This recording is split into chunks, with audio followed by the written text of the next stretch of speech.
nous sommes ici au quartier des coureurs. C'est le fameux paddock du parc Lescure. C'est ici donc la cour des vestiaires. Vous avez les vestiaires d'équipe en bas, avec maintenant l'Union Bordeaux-Bègles qui occupe les lieux. Et puis vous avez tout autour des cabines individuelles, parce que c'était avant tout un stade qui était réservé au cyclisme sur piste. C'est pour ça qu'il y a toutes ces cabines, dont la plupart maintenant sont inoccupées. Cette cour, elle est d'origine, quasiment. Elle est de 1938. C'est l'architecte Raoul Jourde qui va l'imaginer, une cour trapézoïdale. Et puis, pour la Coupe du Monde 1998, un nouveau bâtiment va être ajouté par l'équipe de Michel Moga, qui va magnifiquement s'intégrer dans le paddock grâce à ses formes arrondies. C'était une exigence de la FIFA pour l'organisation de la Coupe du Monde. Un bâtiment d'accueil des VIP, des médias à l'étage, et de nouveaux vestiaires, et une salle de presse, une salle de conférence au sous-sol. Donc voilà, c'est aussi un endroit qui est exceptionnel parce qu'il a su évoluer.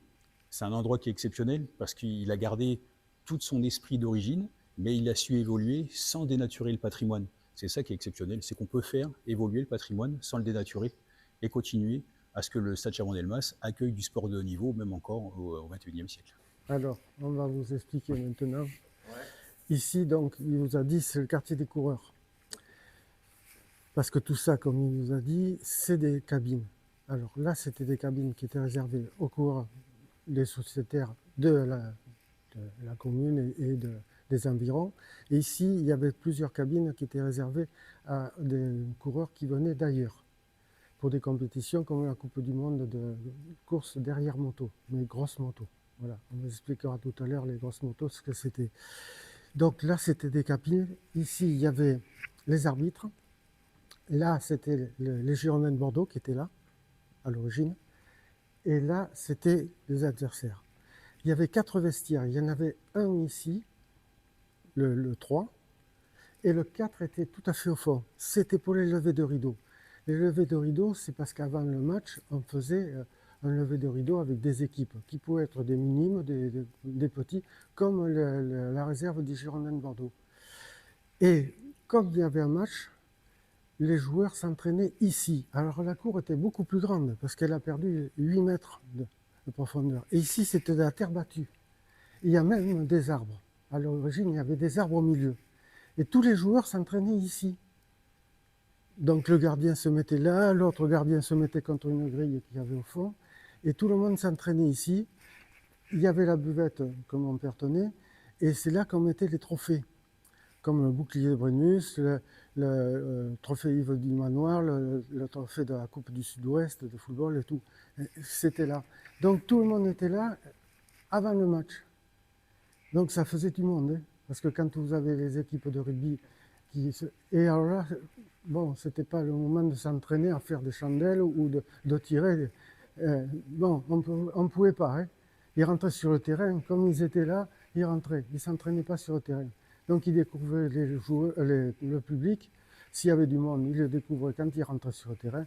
S'il y avait personne, ils jouaient seuls. Parce qu'il faut vous dire que les Girondins, il y a des fois, il y avait 5000 personnes. Hein.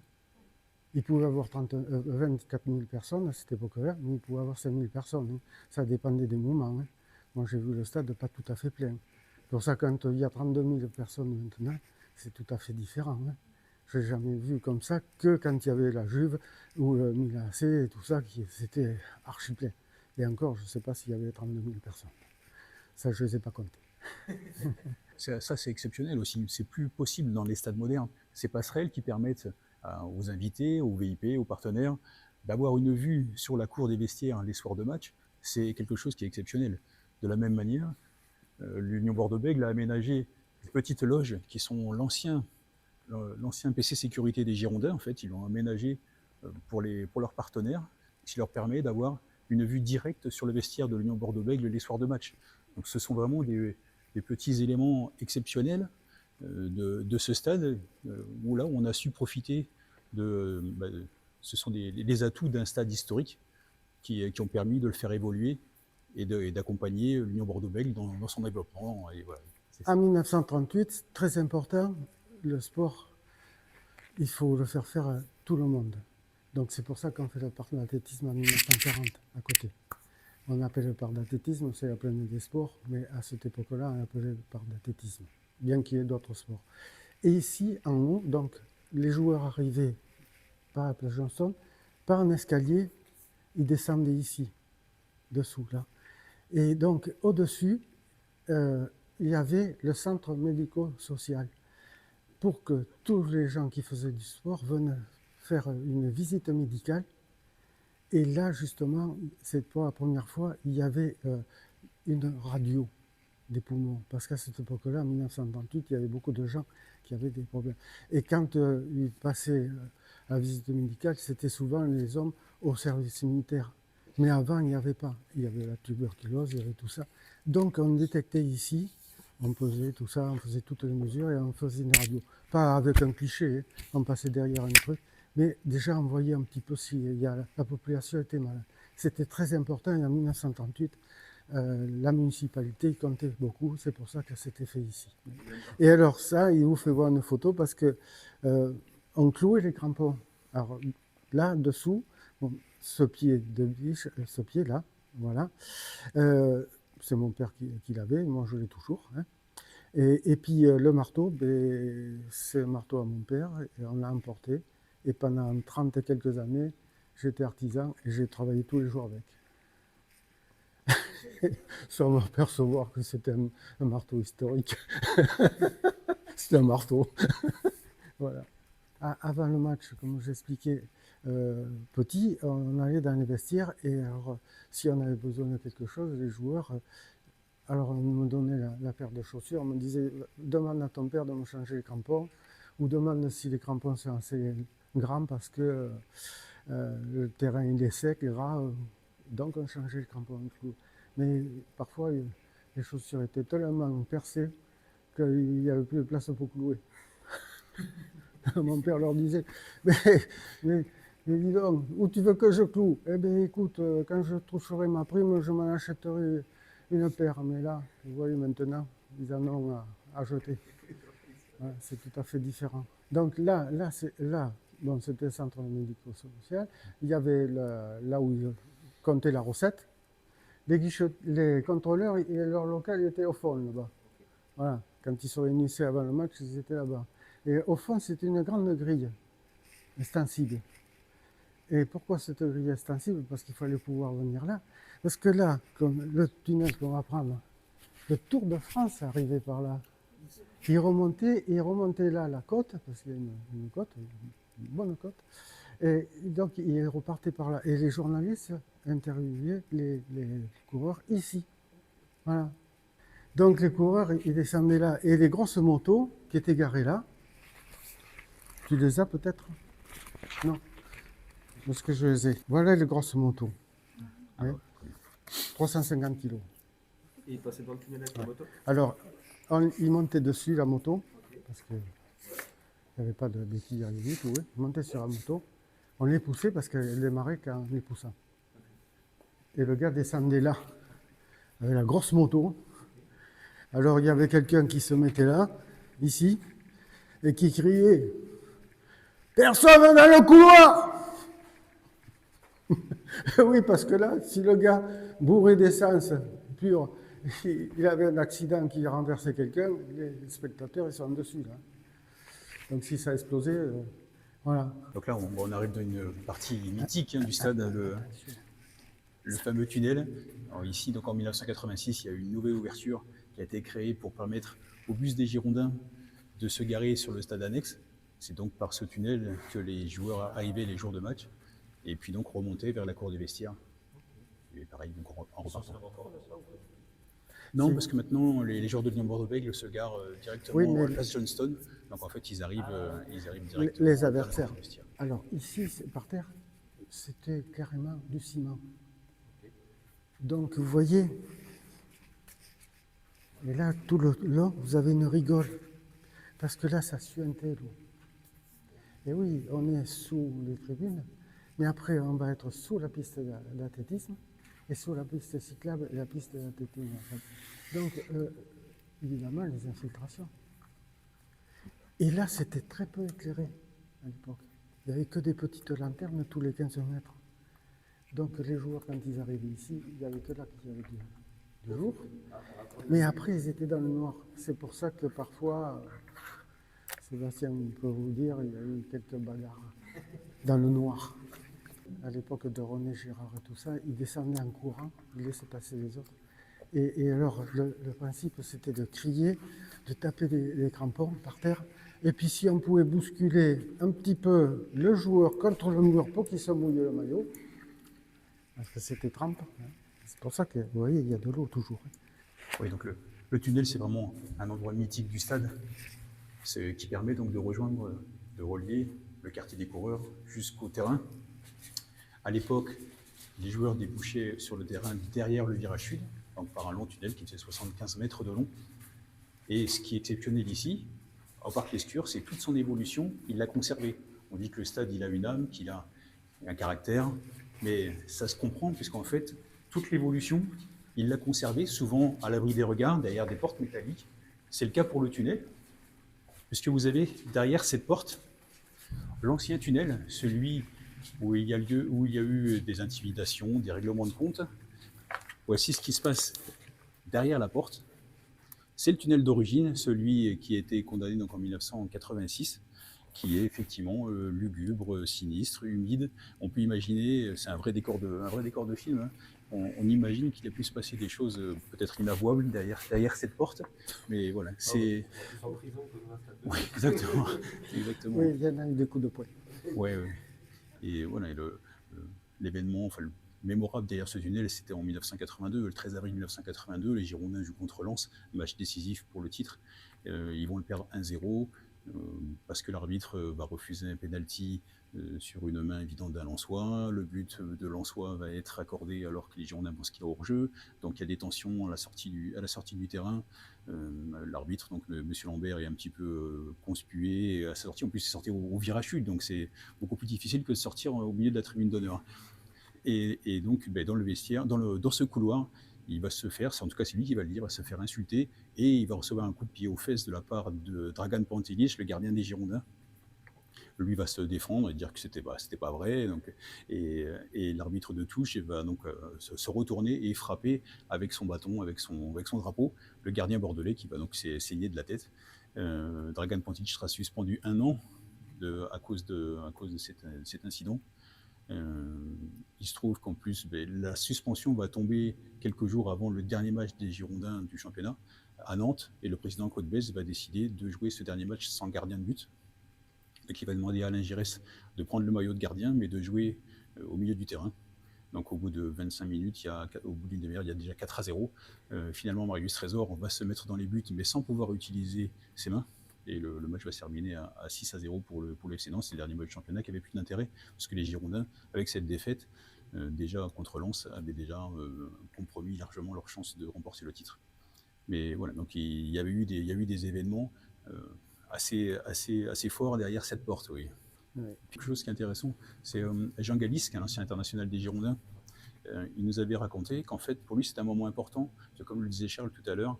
Les joueurs s'échauffaient au niveau du quartier des coureurs. Ils ne découvraient la pelouse qu'au dernier moment.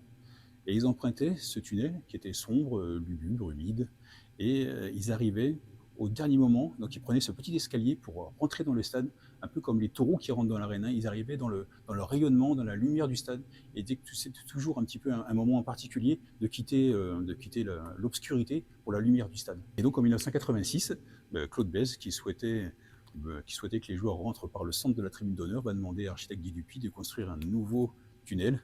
C'est pour ça qu'il y a un angle droit qui part vers le centre de la tribune, et ça va doubler la longueur du couloir.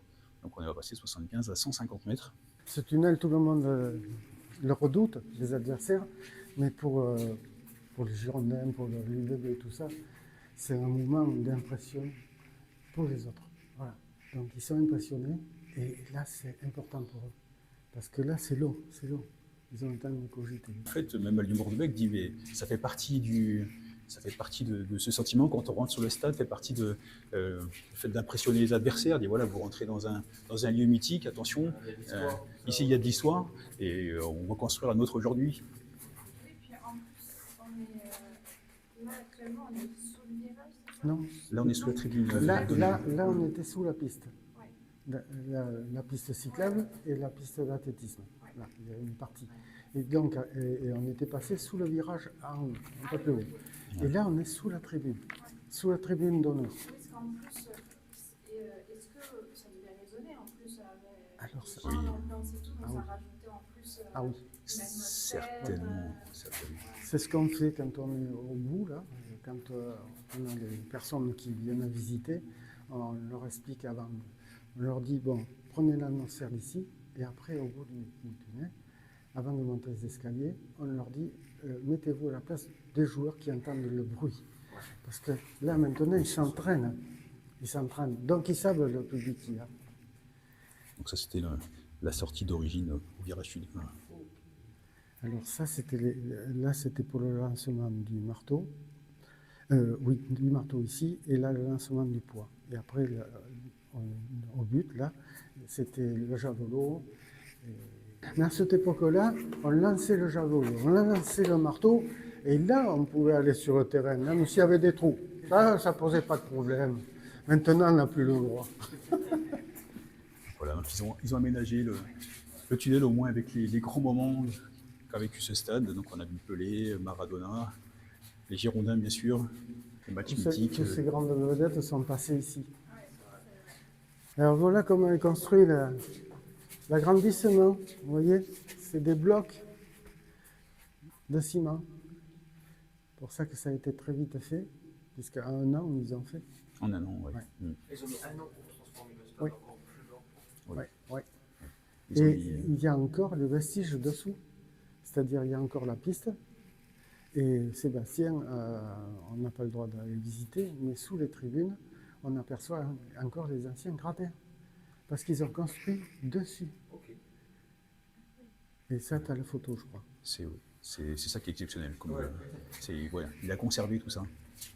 Ce qui fait que si on cassait tout le truc, on retrouve les anciens gradins dessous. Si vous voulez vraiment impressionner, il sortirait Je vais vous dire une chose. À une époque, maintenant je peux le dire, mon père est mort depuis très très très longtemps, il ne reste plus rien. Mais les Girondins, quand c'était des matchs un petit peu importants et qu'ils ne s'entendaient pas avec les adversaires, ils demandaient à mon père de dévisser l'ampoule. Donc vous vous rendez compte, tous les 15 mètres à peu près, il y avait un petit clos. Et si vous sortez l'ampoule, ça fait 30 mètres de noir. Et mon père disait, vous allez me faire attraper. Alors moi, quand je passais, je disais, tiens papa, il y a encore une ampoule qui est grillée. Oui, t'inquiète pas, je la changerai. Et c'est plus tard, quand il a été à la retraite, bien plus tard, qu'il m'a dit, oh ben tu sais, c'est moi qui dévissais les ampoules. Alors quand c'était là-bas, et puis que c'était carrément dans l'eau, hein, parce que moi je me suis retrouvé une fois dans l'eau, avec tout un tas de gens qui sont. Alors quand on arrive ici avec les spectateurs, qui viennent, les visiteurs, on leur demande de se mettre à la place, et puis là on entend énormément UBB, avant c'était les Girondins. Ils montaient les escaliers, pourtant c'est sportif, hein, de haut niveau, ils étaient essoufflés, mais pas par l'escalier, mais par l'angoisse qu'ils ont d'entendre les joueurs.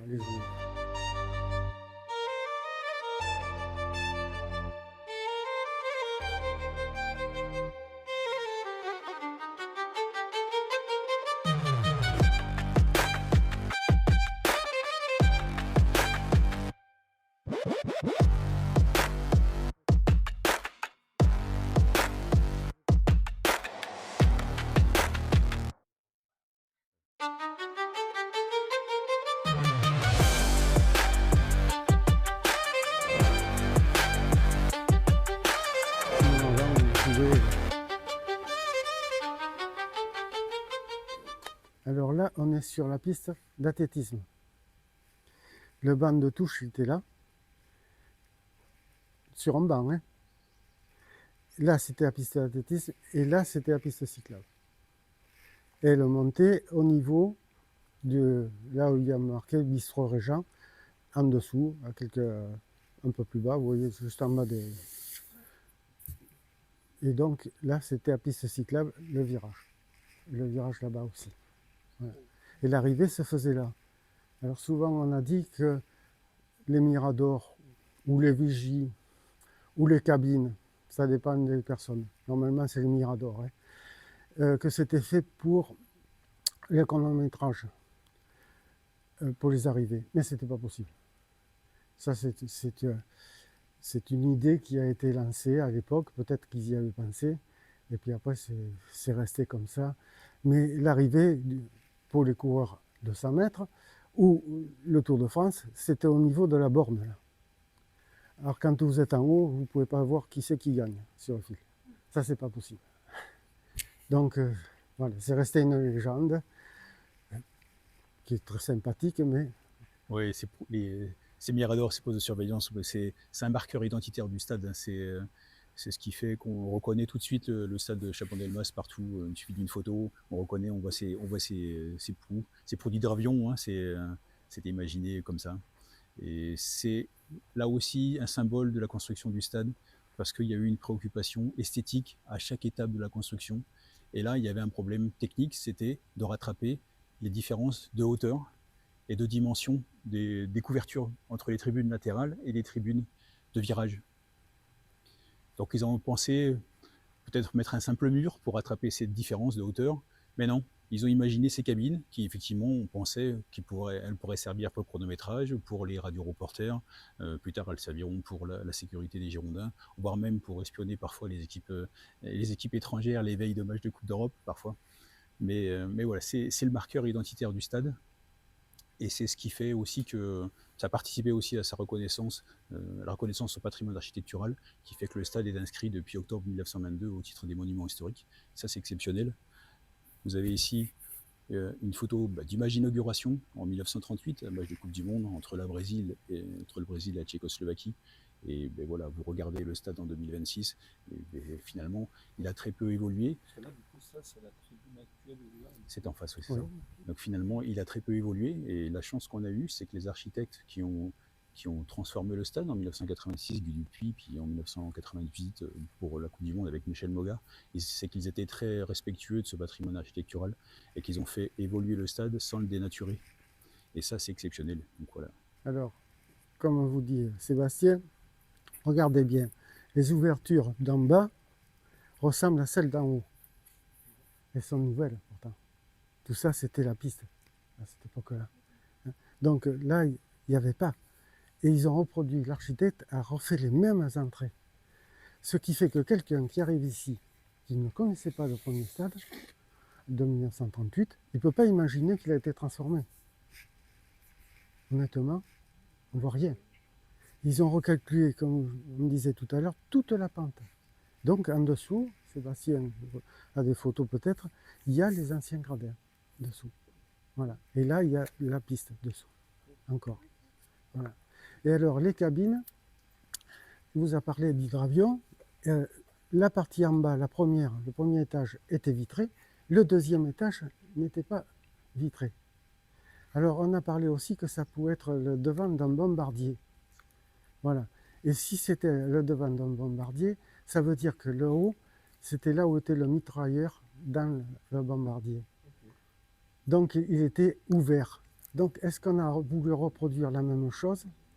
Alors, plus tard, on l'a fermé, on l'a mis des vitres, parce que les infiltrations se faisaient énormément, parce qu'il pleuvait. Et donc, ça coulait dans la cabine du bas. Voilà. Là, quand il y avait les trophées, donc le public était ici, là où il y a le portail, debout. Et le joueur passait la talanquère. La talanquère, c'était la partie qui séparait la piste cyclable du public. Montait à une estrade en bois et allait recueillir son trophée. Mais il était tout seul. Alors donc là, c'était Chaban-Delmas, c'est le président de fédération qui était là où est Marty maintenant. Et c'est là qu'on remettait le trophée. Et il redescendait parmi le public et tout ça. Et là, vous voyez, là où on est, là c'est un jour de pluie. Et là, c'est historique parce que cette photo qui a été prise, eh bien, c'est Bègle contre le Stade Bordelais. Là, vous avez donc c'est une course cycliste. Dans les années 50 aussi, on voit bien le stade tel qu'il est encore maintenant. Et donc, et la force de ce stade dès le départ, c'était le premier stade sans piliers pour couvrir. La couverture était sans piliers, donc il y avait toutes les places assises étaient abritées. Il n'y avait que 14 900 places assises. Hein. il faut aussi le préciser, parce qu'il y avait beaucoup de places debout, il y avait un grand espace debout devant les tribunes.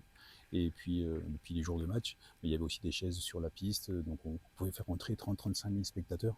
Il y avait donc 14 900 places assises, mais tout était couverte et sans piliers. Et ce qui était complètement à l'encontre du stade dominant de l'époque, c'est le stade du Manoir à Colombes, où il y avait une grosse charpente métallique. Et donc là, ici, dans les années 30, c'était vraiment c'était très audacieux de la part des architectes de l'époque de vouloir construire un stade sans piliers, tout en béton. C'est aussi la première fois où un stade est entièrement construit avec un seul matériau, le béton, et qui, grâce à l'architecte italien Egidio da Beni, va permettre la réalisation pratique de l'idée de Raoul Jourde, parce que c'est Raoul Jourde qui a l'idée de ces petits voûtins qui font le tour du stade, qui rythment la couverture du stade. Et grâce au coffrage, on va pouvoir lui donner ces formes arrondies, ces voûtins, ces arcades. Et c'est vraiment ce qui est exceptionnel dans ce stade. C'était une prouesse technique pour l'époque. Alors, da Beni, qui est un architecte italien et qui est spécialisé dans le béton armé, il va modifier un petit peu les plans de Jourde. Jourde avait fait des voûtins qui étaient un peu plus larges. Donc il va les raccourcir et il va rajouter ces poutres. Vous voyez, c'est des raidisseurs. Alors ces poutres-là, c'est à chaque. Elles ne sont pas épaisses devant, mais elles sont de 80 à 1 mètre derrière. Donc le principe, il est tout simple. Un bras dans le vide, c'est le toit. Il va s'effondrer. Pour le maintenir au tronc, on va mettre des piliers. On les voit derrière, vous voyez les piliers. Le premier pilier, ça va être mon tronc à moi. Et le deuxième pilier, et ça va être l'épaule de derrière, qui va venir avec les tendeurs tenir la toiture. C'est pour ça que derrière, c'est plus épais que devant, parce que le poids se fait derrière, sur le deuxième pilier qui est derrière. Et ce qui permet de ne pas avoir de pilier pour tenir la toiture au milieu.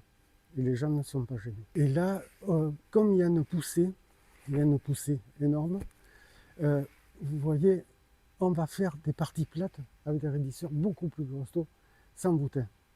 On va en faire 2. Là-bas, pareil. Là-bas, on en fait plusieurs parce que c'est en arrondi.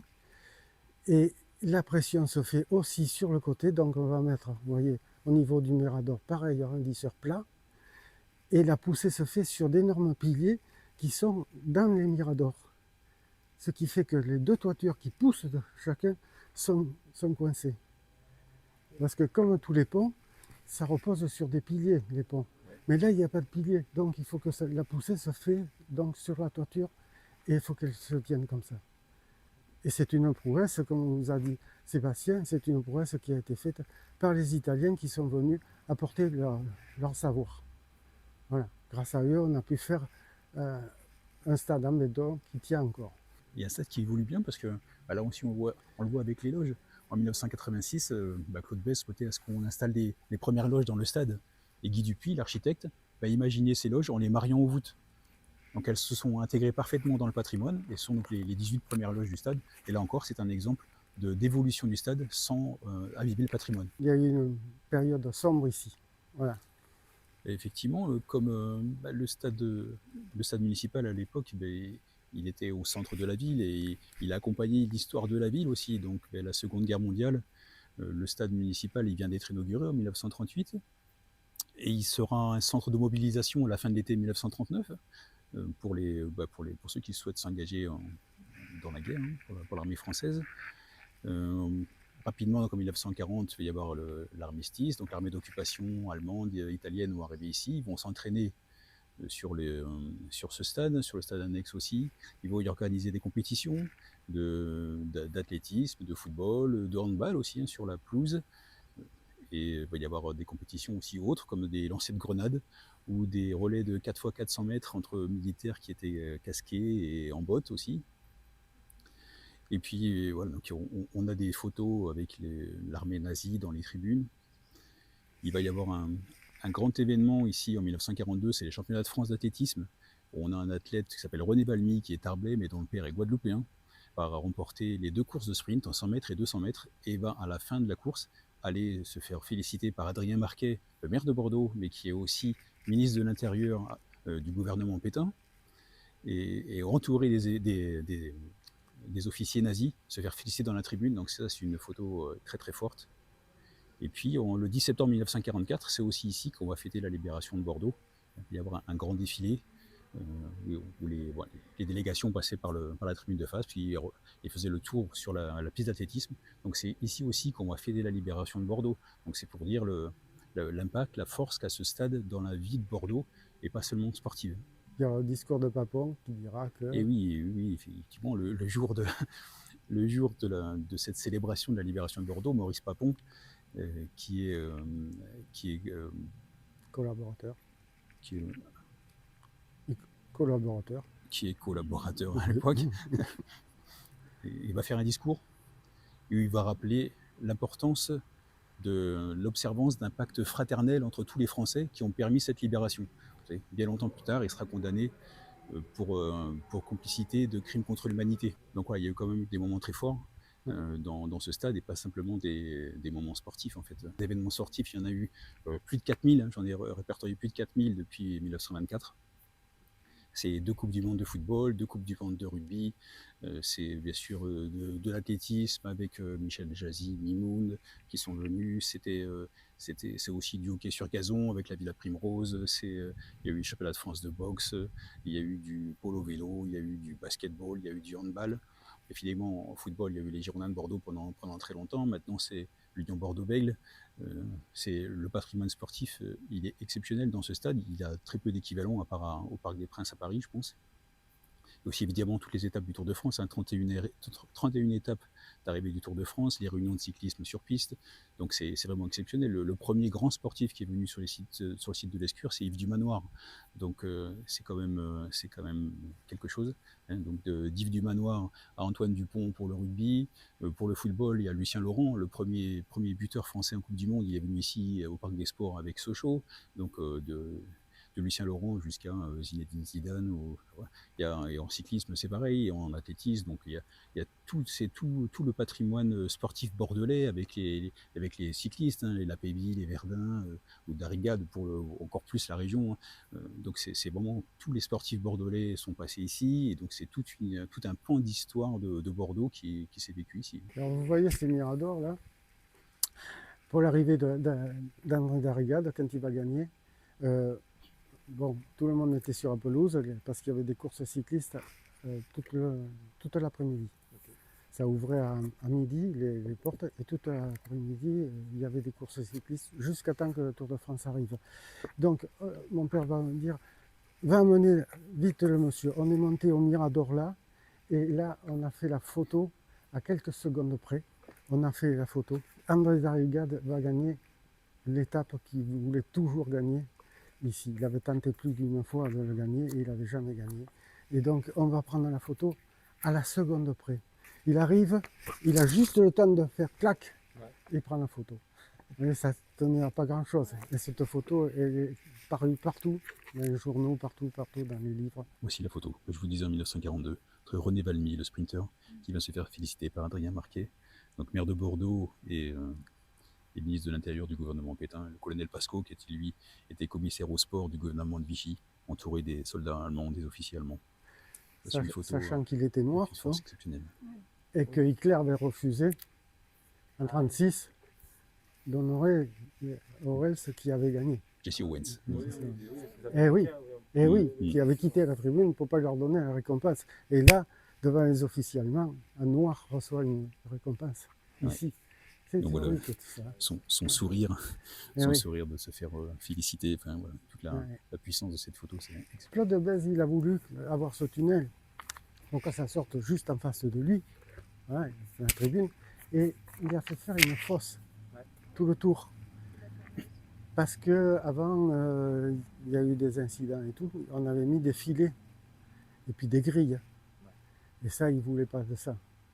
Les filets, il disait, les supporters se pendaient au filet, il disait les singes là, je ne veux plus voir les singes pendus. Voilà, c'était bête. Donc il avait fait faire cette fosse, qui est contestée parfois par certains. Moi, ne me dérange pas. C'est plus les piquets peut-être, mais bon, comme il y a des trucs. C'était fort d'avoir décidé ça à l'époque, parce que dans les années 1985-86, quand c'était décidé, on est en plein hooliganisme, donc il y a eu le drame du Hesel en 85, donc de privilégier une fosse plutôt que des grillages imposants, donc c'était un choix qui est fort. Et puis au niveau esthétique, c'est vrai que ça permet De sécuriser sécuriser. sans qu'on la voie. Exactement. Voilà. Voilà. Voilà, c'est Alors ça. bon, C'est on ça. peut dire peut-être que les pics pourraient être dangereux. Ils sont tournés à l'intérieur. Bon, c'est arrivé qu'un joueur, une fois, Oui. Potter, il s'appelait. Ça s'appelait Harry Potter. Hein, oui. Ça s'appelait Harry Potter. Et alors, il y a un disparu, joueur des Girondins de l'UBB qui a dit à ses copains, dans ce du coin, il a dit à ses copains, oh putain, là, Harry Potter, il a disparu. Parce qu'il a été tellement vite qu'il est tombé dans la fosse. Bon, c'est pas fait mal, mais il était courant, puisqu'il était rentré dans une tribune, il avait blessé des spectateurs. Alors, donc, c'est un gars qui ne s'arrêtait pas. Oui, tous ces événements populaires, ce sont les événements qui ont marqué l'histoire de Bordeaux. Jusqu'en 1973, c'était les fêtes de la jeunesse, hein, les fameux Landis. Donc c'était les enfants des écoles de Bordeaux qui venaient faire un spectacle de gymnastique sur la pelouse, ici aussi, avec les familles dans les tribunes. Donc ça, c'est très souvent, on nous en parle, parce que ça a marqué les gens, ça a marqué les Ça m'a petits. marqué, moi. Ça a marqué les petits qui étaient sur la pelouse, et puis voilà, avec les familles dans les tribunes. Donc c'est ça qui fait aussi que les Bordelais sont très attachés à ce stade, parce que tout le monde y a vécu un événement. Tout le monde y a des souvenirs. Il y a des souvenirs des événements sportifs qu'on a tous ensemble, et puis après il y a les souvenirs personnels que chacun a de ce stade, et qui font qu'il a une valeur intime particulière et très importante. Et là, on va fêter les 30 ans, c'est ça, les 30 ans. Les Tantons de Bordeaux-Milan. Ouais. Ouais. Oui, on est en plein dedans. Voilà. On est en plein dedans. Voilà. Bah, justement, on voulait Et il va y avoir une exposition. vous demander justement quels souvenirs vous aviez par rapport Alors moi j'étais déjà plus dans le stade, mais j'étais venu quand même. oui, Plutôt à Juve aussi. Donc c'est vrai que c'est des souvenirs inoubliables, quoi. L'ambiance qu'il y avait, c'était incroyable. C'était incroyable. Je retrouvais l'ambiance qu'il y avait quand il y avait des matchs de rugby, les championnats de France de rugby qui se faisaient, puisque c'était pas le top 14, c'était le championnat de France, et quand il y avait le bouclier de Brennus, où là, surtout quand il y a eu Mont-de-Marsan et Dax, qui étaient voisins de 40 km, donc c'était des Rulandais, et là, et puis à l'époque c'était ouais. C'était quelque chose. C'était quelque chose. Ouais. Je vous dis, il y avait des groupes folkloriques sur le terrain avant le match. Il y avait donc les échassiers, il y avait des groupes folkloriques qui dansaient. Je leur avais porté de l'eau parce qu'il faisait tellement chaud. C'était une canicule. Et puis, c'est la première fois que je voyais Tour de Folio sur la pelouse. Voilà, avant le match. Par contre, après, qu'est-ce qu'ils se sont mis? Voilà, ça donnait.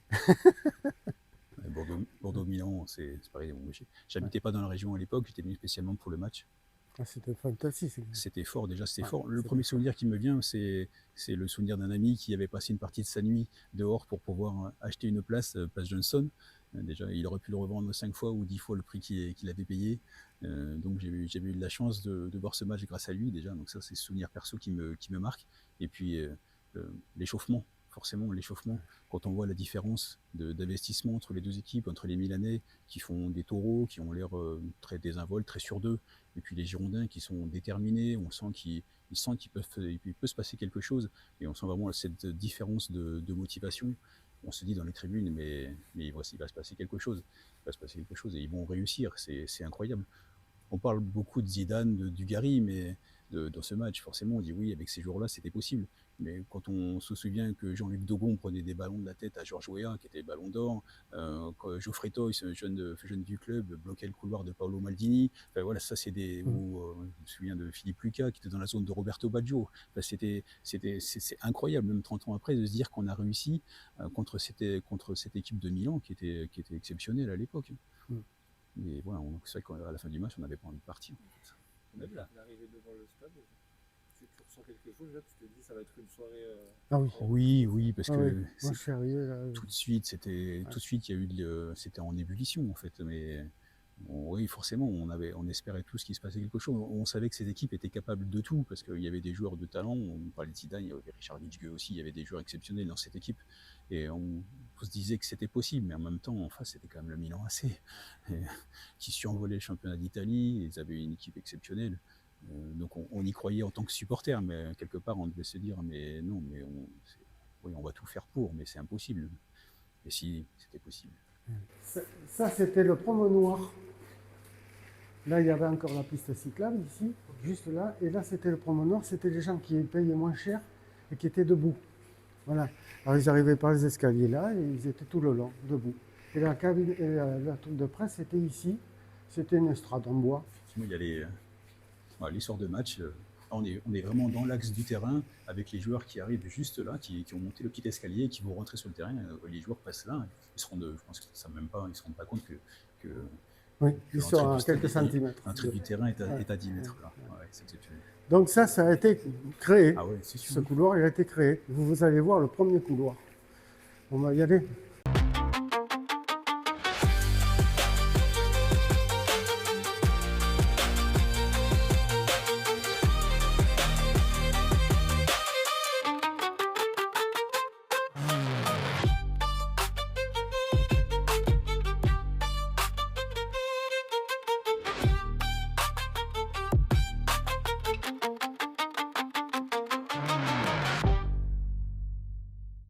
Alors, quand on a refait le stade, il a fallu que, Sébastien peut vous le dire, il a fallu qu'il y ait des entrées et des sorties pour tant de spectateurs. C'est pour ça qu'il y a des entrées partout, des escaliers partout.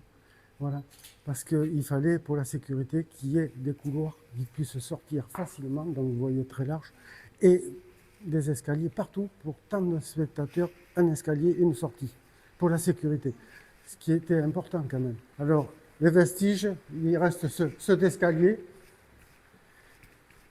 qui donnait au promenoir. Voilà.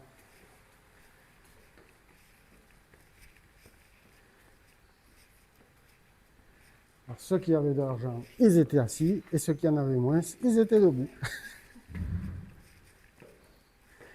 Donc ici, c'est un endroit où on aime bien s'arrêter avec nos visiteurs pour leur expliquer l'évolution du stade. Parce que ici, vous avez toute l'évolution du stade en fait, qui est là. C'est les premiers gradins que vous voyez, ce sont ceux de 1938. Et en 1986, Guy Dupuy, l'architecte, va imaginer donc cette nouvelle couronne de gradins qui va venir se poser sur le haut des gradins. Donc là, vous avez toute l'évolution du stade, avec les gradins d'origine et les nouveaux gradins depuis 1986. Là. Et à certains endroits du stade, Et les nouveaux.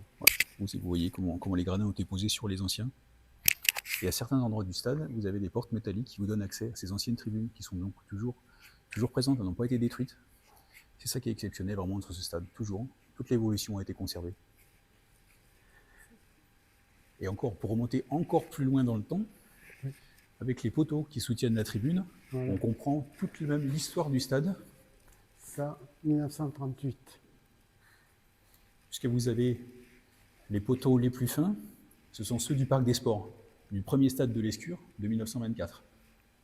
Les poteaux les plus imposants, ceux qui tiennent la structure du stade, la couverture, ceux de 1938, ils sont là. Là, vous avez toute l'histoire du stade derrière cette tribune d'honneur. Alors, ici, il va vous faire voir. Vous allez pouvoir y aller. Si vous avez l'éclairage, ça ira bien, parce que c'est pas bien éclairé. Hein. Il y a la première pierre, vous allez voir. Il va vous expliquer. Allez, vas-y. Faites un peu de lumière, peut-être. Alors ça, vous venez dans le stade, vous êtes sûrement venu, vous n'avez jamais vu ça. Ici, on a le plus vieux morceau du stade, un vrai morceau d'histoire du stade. Nous sommes en 1923 et Henri Pathé, qui est haut commissaire au sport, vient de Paris pour la pose de la première pierre du premier stade de l'Escure, le Parc des Sports. Alors pourquoi elle est là? Parce que c'est le premier pilier de la tribune, en 1924. Mais après, on a construit ça devant. Et bien, c'est pour ça qu'elle est cachée. Et soi-disant qu'il y a même des pièces derrière. Qu'ils auraient mis des pièces. Donc Henri Pathé vient pour la pose de cette première pierre. La plaque commémorative de l'événement est fabriquée, est construite et est donc apposée sur un poteau du Parc des Sports. Et il a traversé les époques. Il n'est pas du tout mis en valeur, malheureusement. Ils ont repeint dessus, donc c'est un petit peu dommage, mais c'est vraiment un vrai morceau d'histoire du stade d'Escure qui est encore visible les soirs de match. En fait, tout le monde passe, des milliers de personnes passent ici tous les soirs de match. Personne ne sait qu'il y a un morceau d'histoire du stade derrière ce poteau. Et le stade est plein de petits endroits comme ça, un peu magiques, un peu secrets, qui racontent son histoire. Et ce serait... on espère dans notre association que tous ces éléments-là vont être mis en valeur, parce que franchement, on a un stade qui le mérite, ce sont des éléments qui sont uniques. Aucun stade de France n'a des éléments comme ça, et ça, il faut les mettre en valeur absolument. Parce que vous voyez, c'est des troncs. Et il y en a des centaines. Voilà. Donc, quand on situait les personnes qui travaillaient dans le stade, il y avait des repères. On disait, si tu le cherches, il est au signal ou à la flèche. En principe, nous, on disait la flèche. Ou alors, il est au parc d'athlétisme. Ou il est à la forêt. Ou à la tribune d'honneur, mais côté piste. Et pareil de l'autre côté, Albert Thomas, et ainsi de suite. On donnait des repères, parce qu'il n'y avait pas le téléphone portable. Donc, quand on cherchait un ouvrier qui était dans le stade, vous pouviez tourner un mouvement avant de le trouver, suivant où il était. Donc, c'était un repère, et on appelait ça la forêt. Et vous voyez, le couloir était éclairé par ces vitres-là, qu'on aperçoit, et qui donnent sur le jardin derrière. Là, c'était l'entrée principale. Parce qu'on parle toujours de l'arche, mais la vraie entrée, c'est celle-là, où est marqué sur le fronton, dehors, stade municipal. Voilà. Parce qu'on l'appelait stade municipal, on ne l'appelait pas le parc d'Escure. C'était le stade municipal du parc d'Escure. Voilà. Mais c'était pas. Et après, c'est passé l'Escure. Et après, maintenant, Chabat. Voilà.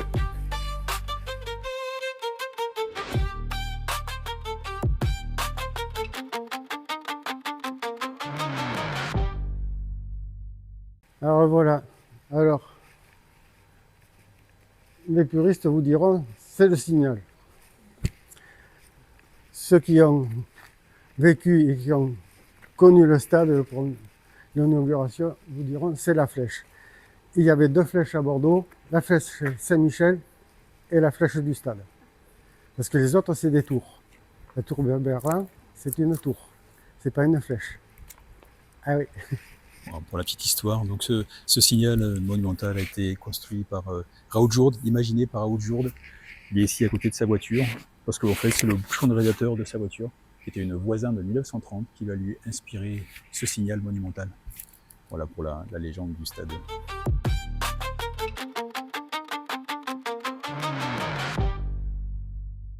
Donc il avait demandé, c'était des escaliers normalement droits qu'il devait avoir. Et les Italiens, ils ont fait ça. Ça ressemble à quoi? Oui, des Italiens. Ah oui, des ponts. Les ponts vénitiens. Ah oui, ok. Les ponts vénitiens. Ah, ok, oui, oui. Voilà. Et c'est particulier parce que c'est rare de trouver ça. Oui, Voilà. Et vous voyez, il y a des dalles en haut. Donc ça sort, l'eau du toit, dans une rigole qu'il y a là, on appelle, une dalle blanche qu'on aperçoit. Et après, il n'y a pas de descente en bas. Il n'y a pas de descente d'eau. Où est le reste de l'eau? Ah, je vais vous faire voir au passage, parce que ils étaient quand même forts. Regardez, l'eau, elle coule là, le long. Tous les escaliers, elle coule là, l'eau.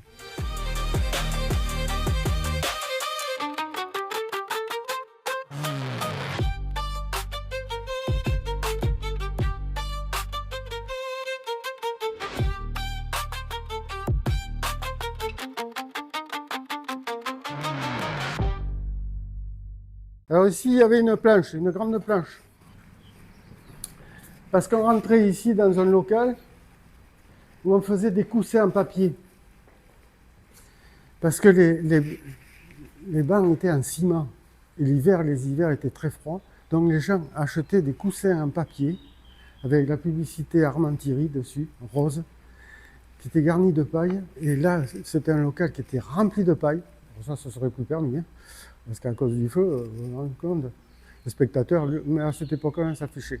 Donc, il y avait, parce qu'on faisait venir les chariots remplis de paille pour remplir là. Et après, les spectateurs, ils les lançaient sur la piste cyclable. Ça, les bouteilles, parce qu'on avait des bouteilles en verre, hein, de vin, hein. Oui, oui, on vendait du vin, de la bière, mais on vendait du vin en bouteille, une petite canette. Donc il est lancé sur la piste et mon père le lundi, eh ben, il fallait qu'il nettoie la piste pour les coureurs parce que toute la semaine il y avait des coureurs qui venaient s'entraîner. Et là vous voyez ici, si on soulevait ça, il y a un escalier. Là-bas où je vous ai fait voir l'escalier là, eh bien, il y avait le même tunnel. Donc il y avait deux entrées, une pour la principale, une pour là. Et ça se rejoignait. Sauf que l'autre, cette partie là-bas, quand ils l'ont construit en 1950, ils se sont aperçus qu'il y avait de l'eau. Mais pas comme de l'eau là-bas, hein, vraiment de l'eau. Alors ils le vidaient et puis revenaient au fur et à mesure. Donc ils ont fait un grand mur au milieu. Ils ont gardé que cette entrée-là. Et l'autre partie, elle a servi de réserve d'eau. Elle sert toujours de réserve d'eau pour arroser le terrain. Ici, nous sommes sur le parvis, la cour d'honneur du stade. Vous avez ici une image, une photo de la construction de l'arche qui était réalisée, imaginée par Jacques Douel, qui est l'architecte en chef de la ville de Bordeaux dans les années 30. Et donc il va imaginer cette arche qui fait 19 mètres de haut, 25 mètres de large. Et qui fait aussi l'identité du stade maintenant. Ce qui est exceptionnel ici déjà ce sont les vases. Les vases en céramique réalisés par M. Bib sur les dessins de René Buteau, qui est un célèbre céramiste bordelais. Donc 4 vases monumentaux qui encadrent les plaques de commémoration de l'inauguration du stade en 1938. Où celle-ci, donc c'est Jacques Douel, architecte en chef de la ville de Bordeaux, qui va rédiger le texte. Il va mettre son nom en haut de la plaque. Il va parler de Santé Garibaldi, qui est l'entrepreneur de France Écolonie qui va réaliser la construction, d'Egidio Dabelli, l'ingénieur qui va permettre la réalisation pratique de l'idée de Raoul Jourde, mais effectivement le nom de Raoul Jourde, qui est pourtant le père du parc Lescure dans son idée de couvrir le stade avec les butins, va être totalement oublié. C'est un oubli volontaire. En fait, les deux architectes étaient en conflit, ils avaient une vue, une perception différente. Raoul Jourde reprochait à Jacques Douel de ralentir le projet, Jacques Douel, lui, reprochait à Jourde de ne pas s'intéresser au dépassement du budget. Donc il y avait souvent des tensions entre les deux architectes, et Jacques Douel va profiter d'une erreur dans un dossier technique pour évincer Raoul Jourde du projet dès la fin d'année 1935.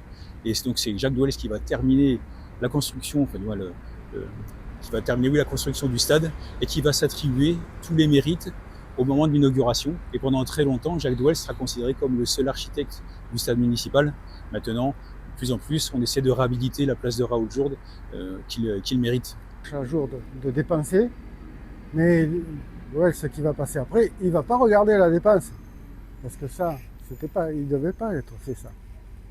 Hein, c'est lui qui l'a voulu parce que l'autre avait fait ça. Parce que ça a été fait avant les tribunes. On voit le signal ou la flèche, hein, on voit que c'est construit avant qu'on fasse les... Donc c'est lui qui avait fait Jourde en premier. Et l'autre va faire ça. Parce qu'il veut son entrée à lui. Voilà. Et là, il ne regardera pas. Et on ne lui dira rien, parce que comme c'est l'ami du maire, donc voilà, on ne lui dira rien. Oui, c'est qu'en fait, au départ, Jacques Douel avait une idée, c'était de construire des abri-box pour les chevaux, en prévision du jumping en fait, qui sera organisé sur la pelouse. Donc il pensait au départ créer des abri-box et puis un espace de promenade pour les chevaux, en fait, avant la compétition qui se déroulerait sur le stade. C'est une idée D'où le nom de paddock ici. Qui n'a pas été réalisée. Voilà. Ça aurait dû être ici, pas là-bas.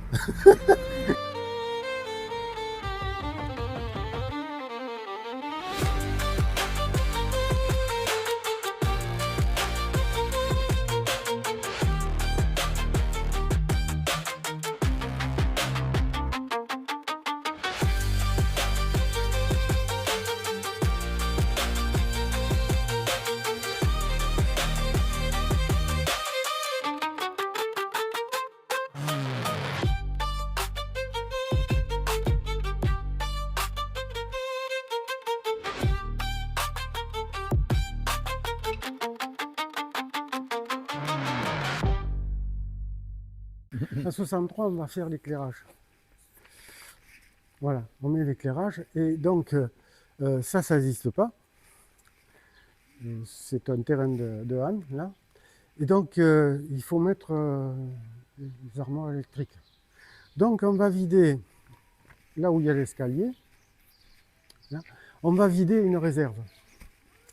Et dans cette réserve, on va trouver des billets et des affiches que mon copain a réussi à récupérer, parfois. Hein.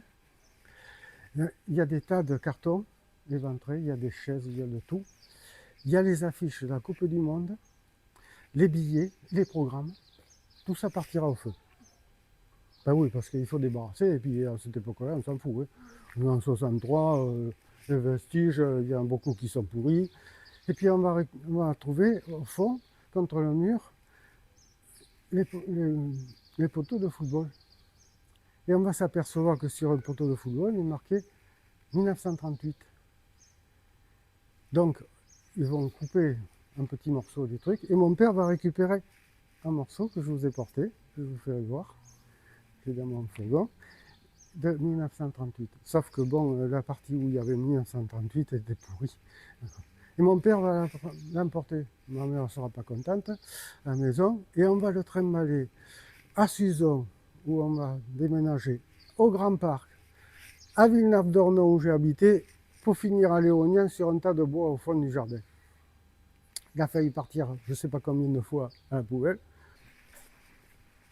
Et là, ici, là, à ce niveau, dessous les escaliers, il y avait le tunnel du Tour de France qui arrivait sur la piste. Donc ça passait ici en bas, voilà, dessous. Regardez. Voilà. Là, il sortait là, dessous. Et il rentrait. Là, c'était une taille en pierre en bois qu'on déplaçait contre le mur et les coureurs arrivaient directement dans le stade. Voilà. Vous voyez. Là, on ouvrait là, on la mettait là, et il rentrait dans. Ça, c'était prévu pour le Tour de France. Pour le Tour de France. Parce que l'inauguration, c'est le Tour de France qui aurait dû le faire. Mais 1938, la Coupe du Monde est avant. Donc on fait la Coupe du Monde avant le Tour de France. À la place, ça va être du vélo, le premier sport dans oui. le stade, et c'est du foot. Parce que le premier stade, il va vous le dire. Vas-y. Le premier stade, le Parc des Sports en 1924, et puis le stade municipal en 1938, il est construit pour le cyclisme et pour le rugby. Le football, il viendra avec les Girondins pour les grands événements. Petit à petit, il va se faire sa place. Mais au départ, c'est un stade qui est construit pour le rugby. D'ailleurs, les Girondins, en septembre 1938, donc quelques mois après l'inauguration du stade municipal, vont inaugurer leur propre stade dans le quartier des Chartrons.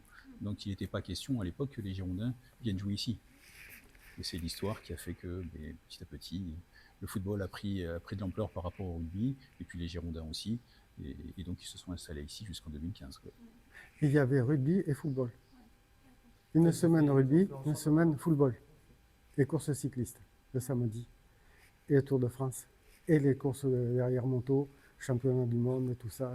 Et toutes les réunions de cyclistes qu'il y avait, de l'Aquitaine et tout ça qui venaient ici. Voilà. Dans les années 50, quand le Stade Bordelais, par exemple, venait ici organiser des compétitions, il faisait jouer un match de football et après le match de rugby. Donc dans la même après-midi, il y avait le football et le rugby sur la pelouse. Et mon père changeait les poteaux. Ouais. Beaucoup de boulot. Ah oui, il traçait le terrain, il changeait les poteaux, il s'occupait des vestiaires, il s'occupait de tout. Il clouait les crampons, il faisait le brancardier. Parce qu'il n'y avait pas de secouriste. Ça, mon père, le dimanche, il était comme un concierge d'un grand hôtel. Ouais. On pouvait tout lui demander. Voilà. Dans un grand hôtel, vous demandez une voiture, le concierge vous trouve une voiture. Là, c'était pareil. On nous demandait tout ce qu'on voulait. Moi, j'ai été chercher des paquets de cigarettes pour des joueurs. Avant le match, on me disait, va me chercher un paquet de cigarettes. Ouais, c'était comme ça. Voilà, c'est une des portes qui permet d'accéder aux anciens gradins. On voit ici, les gradins d'origine du stade de 1938. Donc derrière cette porte, vous avez encore les bancs, vous avez encore certains sièges, les coques, qui ont été Il faut à tout prix au début des années 80, les premiers sièges pour les abonnés des Girondins. Donc il y a encore tous les vestiges du stade qui sont derrière ces portes qui sont bien cachées et bien préservées et qui font que ce stade a une âme. Ouais.